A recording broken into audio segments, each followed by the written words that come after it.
जळगाव जामोद तालुक्यातील पिंपळगाव काळे येथे 26 मे रोजी सायंकाळी 5:30 वाजेच्या सुमारास आलेल्या अवकाळी पाऊस व वादळी वाऱ्यामुळे अनेक भागांमध्ये झाडे व घरांचे मोठ्या प्रमाणात पडझड होऊन मोठ्या प्रमाणात नुकसान झाले आहे।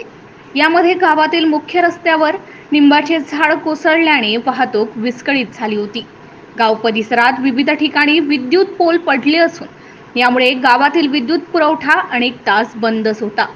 या वादळात पडझड झालेल्या घरांची पाहणी तसेच पंचनामे जळगाव जामोद तहसीलदार शीतल सोलाट व तलाठी विजय मोहटे तसेच स्थानिक ग्रामपंचायत कर्मचारी यांच्याकडून करण्यात आले। शासनाने तात्काळ आर्थिक सहाय्य करावे अशी मागणी पिंपळगाव काळे येथील नागरिकांच्या वतीने करण्यात आली आहे। MCN न्यूज मराठी करिता मंगल काकडे, पिंपळगाव काळे।